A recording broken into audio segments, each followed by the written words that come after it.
नमस्कार, मी डॉक्टर शिल्पा चिटणीस जोशी. मी स्त्रीरोग आणि वंध्यत्व तज्ज्ञ आहे. मैत्रिणींनो या नावानी एक नवी व्हिडिओ सिरीज आम्ही बनवत आहोत. त्यातला आजचा विषय आहे तरुणाईमधली वाढती व्यसनाधीनता आणि त्यामुळे होणारे वेगवेगळ्या समस्या.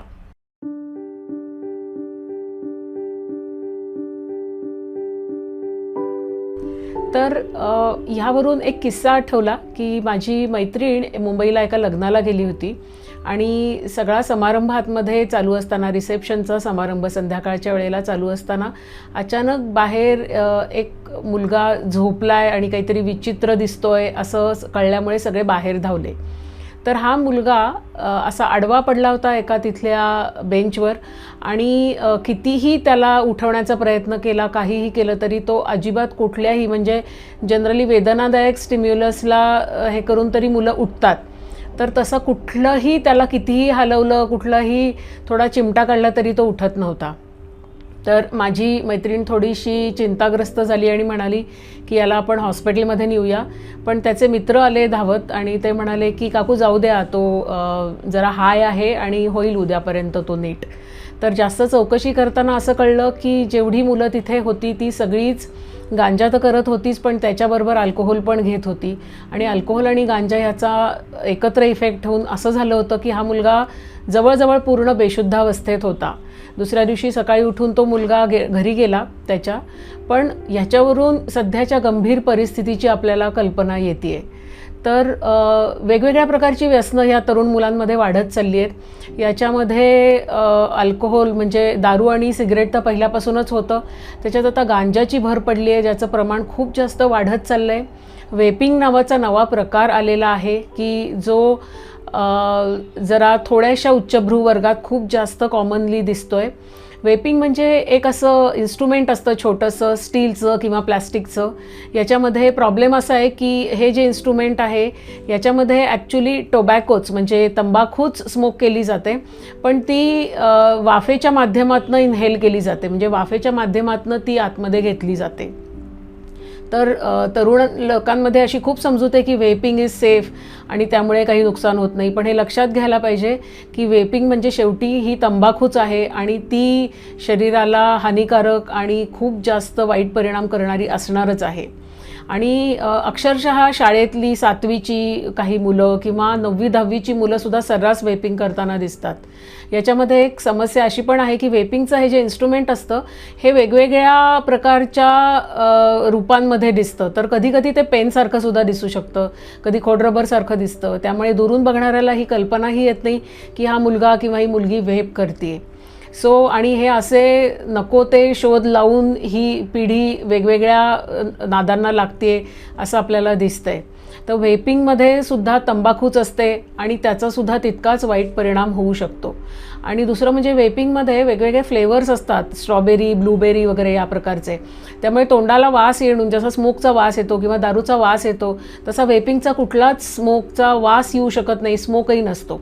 त्यामुळे पेरेंट्सना अजिबातच कल्पना येऊ शकत नाही.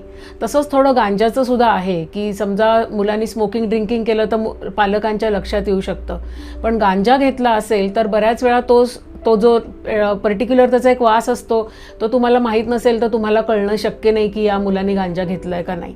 त्याच्यामध्ये ब्राउनीजसुद्धा आजकाल मिळतात, म्हणजे त्याचे छोट्या वड्या असतात. आणि मला असंही कळलं आहे की ह्याचे केक्स किंवा ह्याचे ब्राउनी करण्याच्या ऑर्डर्स घेणारी लोकं आहेत की जेव्हा या मुलांच्या पार्ट्या असतात तेव्हा ह्याची ऑर्डर घेतात आणि मोठा केक करून आणतात आणि मग त्या पार्टीमध्ये सगळ्यांना डिस्ट्रीब्यूट केलं जातं. त्या ब्राउनीज खातात, त्याच्यावर अल्कोहोल घेतात आणि वेड्यासारखी बेहोश होतात ही मुलं.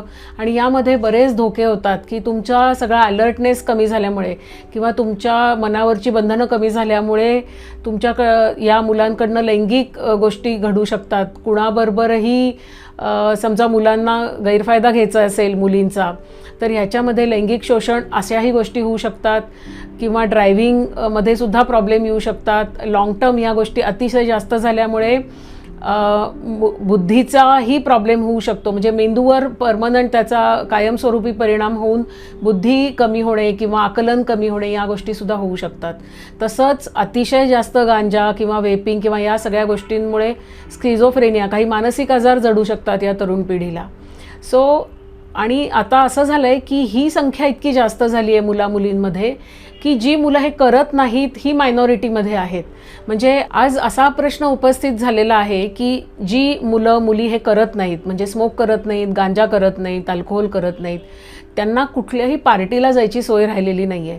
कारण कुठलीही पार्टी ही या एकमेव उद्देशाने अरेंज केली जाते की आपण स्मोक करूया, अल्कोहोल घेऊया, गांजा जमलं तर करूया, अजूनही काही नको त्या गोष्टी नार्कोटिक्स वगैरे सुद्धा अवेलेबल झालं तर करूया. त्यामुळे ह्या मुलांना आणि पार्टीमध्ये सुद्धा मेन उद्देश हा व्यसनं करणे हा असतो आणि गप्पा मारणे, एकमेकांच्या सहवासाचा आनंद घेणे हा नसतो. त्यामुळे चांगल्या घरातल्या किंवा चांगल्या संस्काराच्या मुलांना ज्यांना हे करायचं नाही आहे त्यांना आज अशी परिस्थिती आहे की कुठल्याही पार्टीला जायला त्यांना संधीच मिळत नाही आहे. सो अशी परिस्थिती समाजात निर्माण होत चालली आहे आणि पालकांना बऱ्याच वेळा ही कल्पना येत नाही की काय घडतंय. त्यामुळे ह्याबद्दल मोकळेपणाने बोलायची गरज आहे मुलांची की अशी अशी परिस्थिती आहे, हे त्याचे वाईट परिणाम आहेत आणि हे तुम्ही करू नका. खूप चांगल्या करण्यासारख्या गोष्टी आहेत. आज तरुण पिढीला खूप खूप जास्त संधी आहे. इव्हन त्यांना स्वतःचं आयुष्य एन्जॉय करायच्या सुद्धा खूप संधी आहेत.